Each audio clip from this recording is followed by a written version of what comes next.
સમાચાર પર નજર કરીએ તો અમદાવાદથી મહત્વના સમાચાર સામે આવી રહ્યા છે। અમદાવાદના બોપલ વિસ્તારમાં ફાયરિંગ થયા હોવાની ઘટના સામે આવી રહી છે। મોડી રાત્રે ફાયરિંગના પગલે નાસભાગ મચી જવા પામી હતી। ઓફિસમાં સામાન્ય બોલાચાલી બાદ આજે ફાયરિંગની સમગ્ર ઘટના છે તેને અંજામ મળ્યું હતું। બોપલના કવિસા સી સેન્ટર હવામાં ફાયરિંગ કરવામાં આવ્યું હતું। આ ઘટના છે તે કવિસા સી સેન્ટર પાસે બની છે। હવામાં 7 રાઉન્ડ જેટલું ફાયરિંગ કરવામાં આવ્યું હતું। દારૂની મહેફિલ મારતા 6 લોકોની ધરપકડ પણ પોલીસ દ્વારા કરવામાં આવી છે। સાઉથ બોપલના કવિસા સી સેન્ટરની આખી ઘટના સામે આવી રહી છે, જ્યાં હવામાં 7 રાઉન્ડ જેટલું ફાયરિંગ કરવામાં આવ્યું હતું।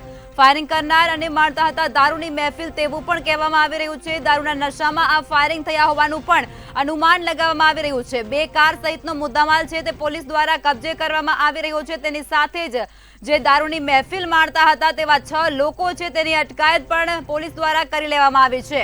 સમગ્ર ઘટનાની જાણ પોલીસને થતા તાત્કાલિક જ કાર્યવાહી કરવામાં આવી છે। 6 લોકોની ધરપકડ પણ થઈ ચૂકી છે। તેની સાથે જ 2 કાર સહિતનો મુદ્દામાલ પણ જપ્ત કરાયો છે। આજ મુદ્દે વધુ વિગતો સાથે રવિ ભાવસાર સ્ટુડિયોથી લાઈવ જોડાઈ ચૂક્યા છે। રવિ, સમાચાર મળી રહ્યા છે અમદાવાદના બોપલ વિસ્તારમાં મોડી રાત્રે 7 રાઉન્ડ જેટલું ફાયરિંગ કરવામાં આવ્યું છે। શું છે વધુ વિગત? બિલકુલ જો વાત કરવામાં આવે તો બોપલ વિસ્તારમાં આવેલા કોમર્શિયલ કોમ્પ્લેક્સમાં ચોથા માળ ઉપર જે પ્રમાણે દારૂની મહેફિલ ચાલતી હતી। જો વાત કરવામાં આવે તો જે પ્રાથમિક માહિતી મળી રહી છે કે જે જમીનના દલાલો છે ત્યાં આગળ જે દારૂની મહેફિલ છે દારૂની મહેફિલ કરતા હતા। લગભગ પોલીસને 24 જેટલા જે બીયરના ટીન અને એક સ્કોચ વિસ્કીની બોટલ છે તે બોટલ મળી આવી હતી। પરંતુ જે પ્રમાણે દારૂની મહેફિલ કવિસા સી બિલ્ડિંગમાં ચાલતી હતી તેને લઈને ક્યાંક ને ક્યાંક ખૂબ જ મોટા સમાચાર છે તે સામે આવી રહ્યા છે।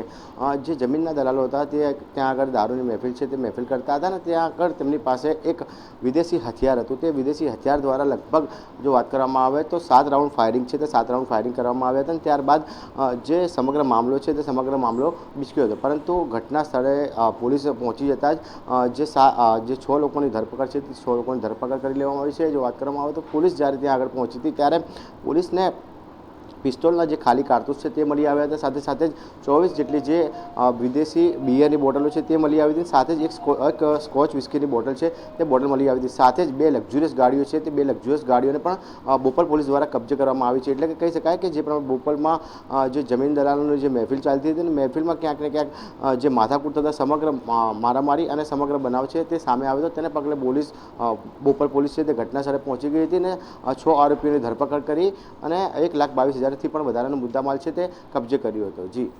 જી રવિ, અમદાવાદની જે પોલીસ છે તેના દ્વારા કડકમાં કડક કાર્યવાહી કરવામાં આવતી હોય છે, છતાં પણ આવા અસામાજિક તત્વો છે તેઓ અવારનવાર આવી ઘટનાઓ કરતા નજરે પડતા હોય છે અને તેને લઈ અને જે સ્થાનિક લોકો છે તેમાં ક્યાંક ને ક્યાંક ભયનો માહોલ સર્જાતો હોય છે।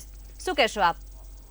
બિલકુલથી જો વાત કરવામાં આવે તો જે પણ ગત મોડી રાતે જે પોલીસ કંટ્રોલ રૂમને એક મેસેજ મળ્યો હતો કે બોપલમાં આવેલા જે કોમ્પ્લેક્સ છે તે કોમ્પ્લેક્સના ચોથા માળ ઉપર જે 10 થી 12 લોકો છે તે 10 થી 12 લોકો દારૂની પાર્ટી છે તે પાર્ટી કરી રહ્યા છે અને ક્યાંક ને ક્યાંક જે ઓફિસની અંદર ઝઘડો છે અને મારામારી છે તે પણ કરી રહ્યા છે। સાથે જ જે આસપાસના લોકો હતા તે આસપાસના લોકોને જે ફાયરિંગના જે અવાજ છે તે અવાજ સંભળાયા હતા। ત્યારબાદ પોલીસ તાત્કાલિક ઘટના સ્થળ પર પહોંચી ગઈ હતી। જ્યારે પોલીસ કોમ્પ્લેક્સમાં ચડી હતી ત્યારે 2 લોકોએ ભાગવાનો પણ પ્રયત્ન કર્યો હતો। ચોથા માળથી નીચે છે ભૂસકો છે તે ભૂસકો પણ માર્યો હતો।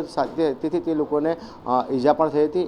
ઈજાગ્રસ્ત 2 લોકો છે તે 2 લોકોને હાલ સારવાર હેઠળ ખસેડવામાં આવ્યા છે। પરંતુ જે 6 આરોપીઓ છે તે 6 આરોપીઓને રંગે હાથ ઝડપી પાડવામાં આવ્યા હતા અને એમની વિરુદ્ધ અત્યારે હાલ કડકમાં કડક કાર્યવાહી છે તે કાર્યવાહી કરવામાં આવી રહી છે। સાથે જ 2 લક્ઝુરિયસ ગાડીઓ છે અને એક ઇમ્પોર્ટેડ પિસ્તોલ છે તે પિસ્તોલ પણ કબજે કરવામાં આવી છે। એટલે કહી શકાય કે હાલમાં પોલીસે તાત્કાલિક ઘટના સ્થળ પર પહોંચી અને કાયદેસરની કાર્યવાહી છે તે હાથ ધરી છે। જી રવિ, જાણવા મળી રહ્યું છે કે આ લોકો જે 6 લોકો છે તેઓ મોડી રાત્રે દારૂના નશામાં હતા અને ત્યારબાદ આ સમગ્ર ઘટનાને તેઓના દ્વારા અંજામ આપવામાં આવ્યો છે। પોલીસ દ્વારા સઘન કાર્યવાહી કરાઈ રહી છે, છતાં પણ અસામાજિક તત્વોમાં ક્યાંક ને ક્યાંક પોલીસનો ડર ન હોય તેવું આ ઘટનાઓ સાબિત કરી રહી છે। શું કહેશો આપ? બિલકુલથી જો વાત કરવામાં આવે તો જે પ્રમાણે બોપલના જે કોમર્શિયલ કોમ્પ્લેક્સ છે ત્યાં આગળ ચોથા માળ ઉપર આવેલી જમીન દલાલની ઓફિસ છે ત્યાં આગળ જે 8 થી 10 લોકો છે તે ભેગા થયા હતા અને ત્યારબાદ દારૂની મહેફિલ છે તે દારૂની મહેફિલ મારતા હતા।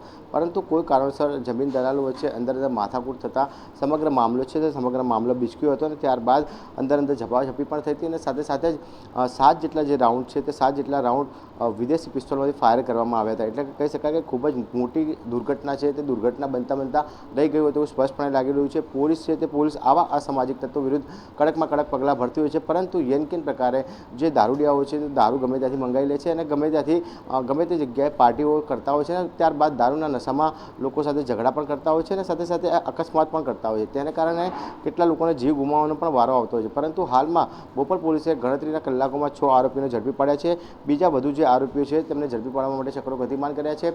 દારૂ ક્યાંથી લાવ્યા હતા, પિસ્તોલ ક્યાંથી લાવ્યા હતા અને કેવા પ્રકારની મહેફિલ છે તે મહેફિલની ઉજવણી ઓફિસમાં થઈ રહી હતી તેને લઈને અત્યારે હાલ ઇન્ચાર્જ એસપી દ્વારા જે તપાસ છે તે તપાસ કરવામાં આવી રહી છે. જી રવિ, માહિતીઓ સાથે જોડાવા બદલ આપનો આભાર. સમાચાર અમદાવાદના બોપલ વિસ્તારથી મળી રહ્યા છે. મોડી રાત્રે ફાયરિંગની ઘટના બનવા પામી છે અને જેને લઈ અને વિસ્તારમાં નાસભાગ મચી જવા પામી છે. ઓફિસમાં સામાન્ય બોલાચાલી બાદ ફાયરિંગની ઘટનાને અંજામ આપવામાં આવ્યો હતો. બોપલના કવિસા સી સેન્ટરમાં આ સમગ્ર ઘટના બનવા પામી છે.